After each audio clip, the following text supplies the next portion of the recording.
अस्सलामुअलैकुम, मैं इमदाद सुमरो। तहरीक इंसाफ एक बहुत बड़े बहरान का शिकार है। इमरान खान साहब से फैसले नहीं हो पा रहे, एक बड़ी शिकस्त।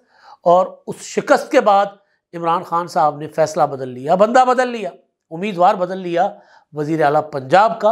और उसके अलावा उम्मीदवार नहीं मिल रहा है इमरान खान साहब को पार्टी के चेयरमैन के ओहदे के लिए। इमरान खान साहब हाथ में लिए फिरते हैं कि कोई पार्टी का चेयरमैन बन जाए, मगर बनने वाला कोई नहीं है, कोई बनने को तैयार नहीं है। वजह है इमरान खान साहब की सियासत, और इमरान खान साहब की सियासत का बोझ उठाने को कोई तैयार नहीं है। इमरान खान साहब की मकबूलियत से वोट लेने वाले बहुत हैं, मगर वो बोझ कोई नहीं उठा रहा जो इमरान खान साहब जो सियासत जिस तरह की कर रहे हैं, जिस तरह की जारहाना सियासत चाहते हैं। बड़ी डेवलपमेंट हुई कल पंजाब असेंबली में स्पीकर का इलेक्शन हुआ।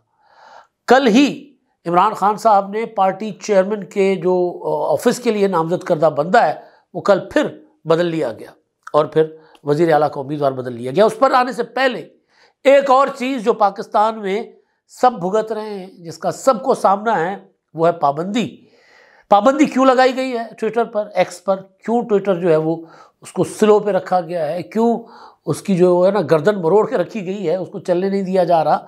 थोड़ी देर चलता है, उसके बाद फिर स्लो।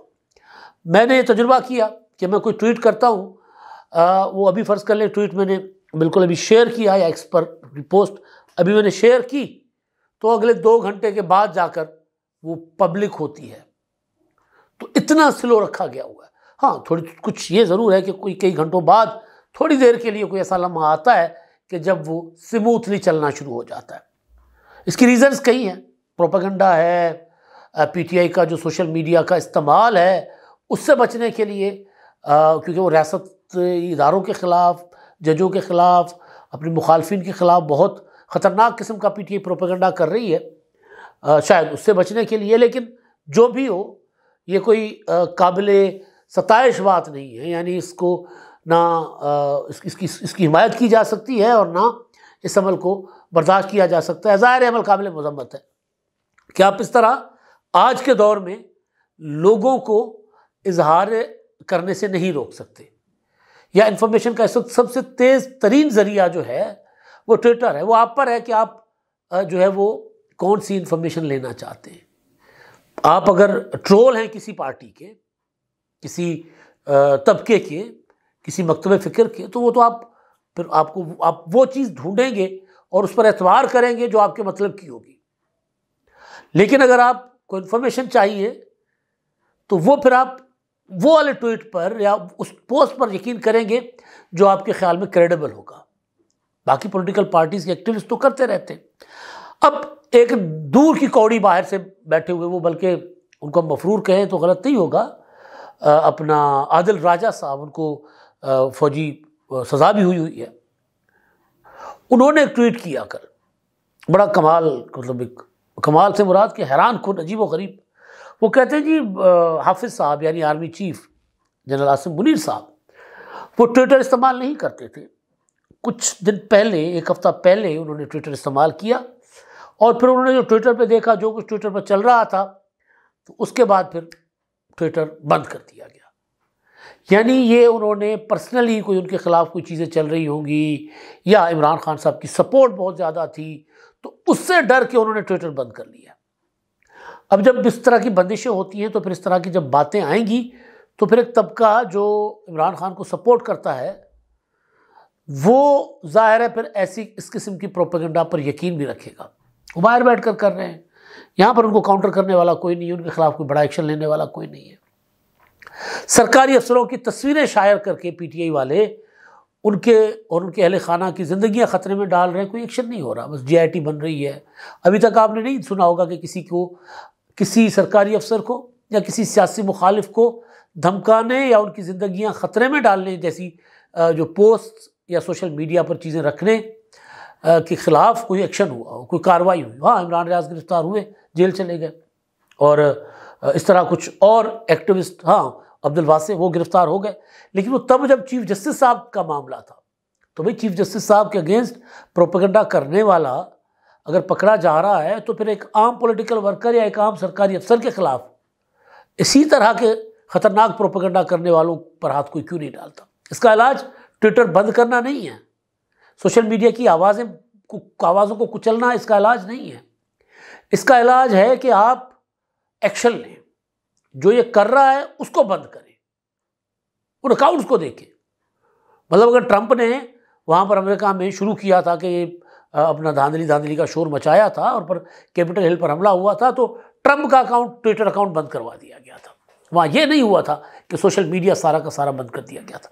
लिहाजा फिर इस तरह की प्रोपेगेंडा सुननी पड़ती है जी, कि हाफिज़ साहब ने देख लिया ट्विटर और उनको पता चल गया कि वहाँ क्या चल रहा है, तो उन्होंने बंद कर दिया। तो बहरहाल VPN लगा कर लोग उसको चला रहे हैं, बावजूद इसके कि सिंध हाई कोर्ट के चीफ जस्टिस ने ऑर्डर किया, उनको PTI वालों ने यकीन दिलाया कि हम ट्विटर को की जो बंदिश है वो ख़त्म होगी, नहीं इस तरह उसको पाबंद किया जाएगा या उसको कंट्रोल किया जाएगा। तो उस ऑर्डर को भी 2-3 दिन गुजर गए, कुछ पता नहीं है क्या हो रहा है। तो बहरहाल एक और चीज़, अपना बाहर बैठे हुए डॉक्टर शहबाज गिल साहब, फ्रस्ट्रेशन की लेवल है ना कि इन दिनों इन हालात में मुराद सईद की कमी शिद्दत से महसूस हो रही है। आपको याद होगा इमरान खान साहब ने जब उनसे इंटरव्यू लिया गया था, उनसे पूछा गया था कि जी आप किसको अपना जानशीन समझते हैं, कल अगर आप नाअहल हो जाते हैं, आप सियासत नहीं कर पाते, आप जेल चले जाते हैं, तो कौन? तो उन्होंने कहा वैसे तो शामूद कुरैशी हैं, मेरे वाइस चेयरमैन हैं, वो चलाएंगे पार्टी को, लेकिन फ्यूचर लीडर के तौर पर मैं मुराद सईद को देख रहा हूँ। यानी इमरान खान साहब अपना गद्दी नशीन मुराद सईद को समझ रहे थे, मुराद सईद। खैर, अब हुआ ये है कि मैं आता हूँ उस पर, एक और जो उम्मीदवार बदला गया है, लेकिन हुआ ये कि इमरान खान साहब जेल में बैठकर चाहते हैं कि जारहाना सियासत हो, बाहर मार कुटाई हो, उधम मचा हो, और मैं अंदर बैठकर और टांग पर टांग रख के हंसूं कि देखो मैं ये जेल से रहकर भी मुल्क के हालात, जेल में रहकर भी मुल्क के हालात ख़राब कर सकता हूँ। मैं जेल में बैठा हुआ हूँ, लेकिन मैं IMF को ख़त लिखकर पाकिस्तान को डिफ़ॉल्ट करवा सकता हूँ। मैं जेल में बैठा हुआ हूँ, सड़कें बंद होंगी मेरे नाम पर। मैं जेल में बैठा हुआ हूँ, इजलास की कार्रवाई नहीं चलेगी कौमी असेंबली की। मैं जेल में बैठा हुआ हूँ, हुकूमत नहीं बन पाएगी। वो ये चाहते हैं, उसके लिए उनको लीडरशिप चाहिए। बैरिस्टर गौहर को चंद दिन पहले, क्योंकि बैरिस्टर गौहर जो है वो जो इंट्रा पार्टी इलेक्शन हुआ था दिसंबर में इलेक्शन कमीशन के ऑर्डर के बाद, तो उसमें बैरिस्टर गौहर पार्टी के चेयरमैन मुंतखब हुए। वो इंट्रा पार्टी इलेक्शन भी जो है वो जुर्नू किस्म का था, तो इलेक्शन कमीशन ने वो भी उड़ा दिया। फिर फैसला हुआ था इलेक्शन से चंद दिन पहले इंट्रा पार्टी इलेक्शन करवाने का, तो फिर वो एक अकल जो है वो कहा उस वक्त, अकल मत किसी ने दी PTI वालों को कि ये अभी इंतखाबात करवाएंगे तो आप फंस जाएंगे, फोकस रखें आम इंतखाबात की तरफ, इंट्रा पार्टी इंतखाबात की तरफ ना जाए। तो फैसला वापस ले लिया गया। लेकिन अब फैसला किया गया कि जी 3 मार्च को इंट्रा पार्टी इलेक्शन करवाया जाएगा। अब उसके लिए पहले बैरिस्टर गौहर को कहा गया कि जी वही पार्टी के चेयरमैन होंगे। फिर बैरिस्टर गौहर के लिए इमरान खान साहब के दिल में आया कि यार IMF को लेटर ख़त लिखने की भी ये मुखालफत कर रहा है, और ये जारहाना सियासत जो मैं कह रहा हूँ, मुखालिफिन को गालम गलोच, वो भी नहीं, वो बार बार ये कह रहा है कि हम सबको साथ लेकर चलना चाहते हैं, हम इस्टेब्लिशमेंट के साथ भी बैठने को तैयार हैं, हम सियासी क़ुव्वतों के साथ बैठने को भी तैयार हैं, हम पार्लियामेंट में बैठने को भी तैयार हैं, आइन और कानून के तहत चलने को तैयार हैं। तो ये तो मेरी सियासत है नहीं, मैं तो कुछ और सियासत कर रहा हूँ। तो उन्होंने अली ज़फ़र साहब को आगे कर दिया 2 रोज़ पहले, 3 रोज़ पहले। फिर अली ज़फ़र साहब ने IMF के ख़त वाले मामले पर पैंतरा बदला। उन्होंने कहा नहीं जी वो ख़त उस तरह नहीं है जिस तरह आप समझ रहे हैं, उस तरह का ख़त नहीं होगा। इवन बैरिस्टर गौहर ने भी कहा कि जी ख़त जो है, अच्छा इमरान खान ने परसों कहा कि ख़त जा चुका है, आज पहुंच चुका होगा, और अली ज़फ़र और बैरिस्टर गौहर कह रहे हैं कि नहीं अभी ख़त जाएगा, लेकिन जब तक हम ख़त ना लिखें और जब तक, और उस ख़त का मतन जो है हम खुद पब्लिक करेंगे, और जब तक वो हम मतन खुद पब्लिक नहीं करते उस पर बात ना करें। तो भाई आप भी बात ना करते, आप भी ख़त लिख कर ख़त IMF वालों को पहुंचा कर फिर बात करते, आपने भी बात शुरू कर दी। तो बहरहाल तो वो ये अगर मगर चूके चुनाचे टाल मटोल से काम ले रहे हैं दोनों। अब इमरान खान साहब को मुराद सईद टाइप लोगों की याद सता रही है।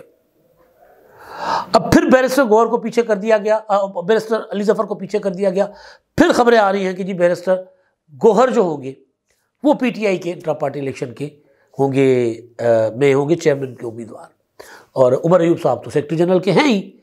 अब ये बहरान जो है इस हद तक कि पार्टी का चेयरमैन कौन होगा, इमरान खान साहब प्लेट में रख के बांटने को तैयार है, कोई लेने को तैयार नहीं है।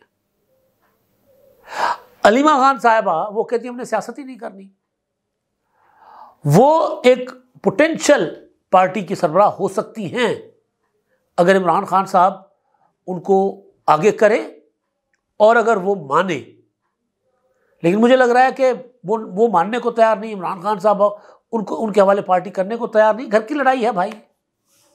एक वकील लतीफ़ खोसा जो है वो अपना चॉइस थे बुशरा बीबी साहिबा की, और उनकी बहनें लतीफ़ खोसा के ख़िलाफ़। तो इस हद तक घर के अंदर मामलात, तो खान साहब अगर चाहे भी, अगर मोरूसी सियासत वाला वो जो उनका है ना, उससे पीछे भी हट जाएं अपने उस मौक़िफ़ से, तब भी वो शायद ना कर पाएँ।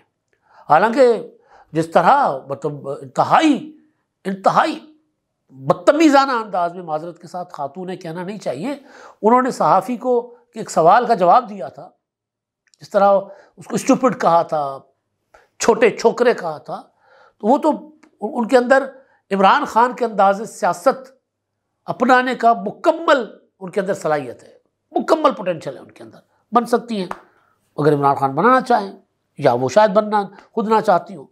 तो बहरहाल अब पार्टी का चेयरमैन कौन बनेगा, अभी तक मामला लटका हुआ। अभी तक फैसला जो होगा वो भी शायद बदल लिया जाए। अब कल पंजाब असेंबली में अच्छा खासा उधम मचा हुआ था। मरियम के पापा और कौन बचाएगा पाकिस्तान, इमरान खान, और उधर से घड़ी चोर के नारे, और एक अजीब व गरीब किस्म की सूरत हाल थी। तो बहरहाल उसमें इलेक्शन हुआ स्पीकर का।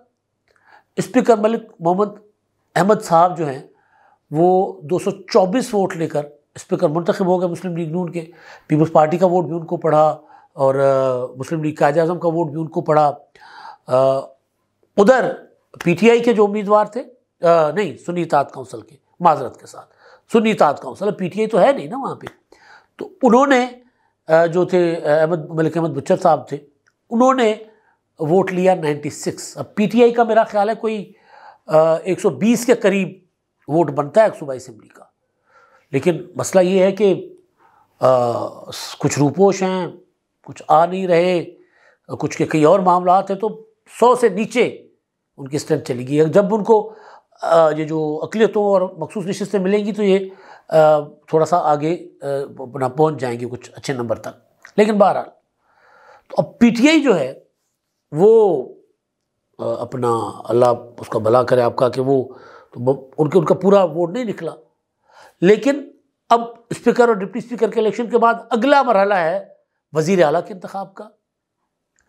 अब जो पीटीआई के वज़ीर आला के उम्मीदवार इमरान खान साहब ने बनाए, खैबर पख्तूनख्वा में वहाँ पर 28 को इजलास है, बलूचिस्तान में भी 28 को इजलास है हलफ बर्दारी का, और उसके बाद स्पीकर और अपना वज़ीर आला के इंतखाबात होंगे।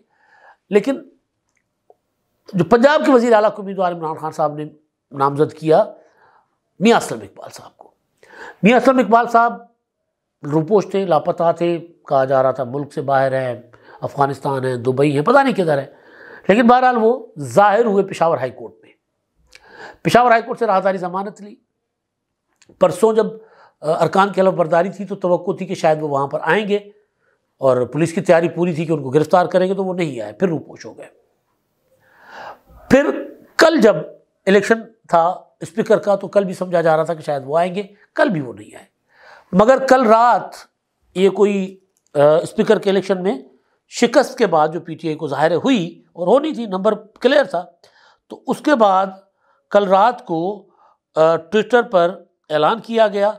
उस इलेक्शन के थोड़ी देर बाद ये जो हमाद अज़हर साहब हैं उन्होंने ऐलान किया, और ये ऐलान उन्होंने किया है 9:56 पर, और उस पर उन्होंने रात को उस पर उन्होंने ऐलान, ज़रूरी ऐलान, मियाँ असलम इकबाल को बानी चेयरमैन इमरान खान ने वज़ीर आला पंजाब के ओहदे के लिए नामजद किया था।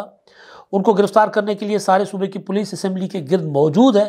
इस सूरत हाल में मियाँ असलम इकबाल की मुशावरत से पार्टी क़यादत और मियाँ असलम इकबाल ने वज़ीर आला के इंतखाब के लिए राणा आफ्ताब अहमद खान को नामजद किया है। राणा साहब 5 मरतबा सूबाई असम्बली में मुंतखब हुए और ऐवान में सीनियर तरीन आदमी हैं। फॉर्म 45 के मुताबिक उनके पास 212 से ज़ायद मेंबरान की हिमायत हासिल है। जमहूरियत का शब खून मारने वाली नून लीग के पास 40 के करीब हकीकी मेंबर हैं और बाकी तमाम मुस्तरद शुदा 9 फरवरी की जालसाजी की पैदावार हैं। अब ये दावा कर रहे हैं कि जी हमारे पास 212 अरकान हैं। अब इनके पास अगर 212 अरकान है तो फिर ये इसका मतलब ये है कि हमारे दोस्त राणा आफ्ताब साहब जो हैं वो वज़ीर आला मुंतखब हो जाएंगे।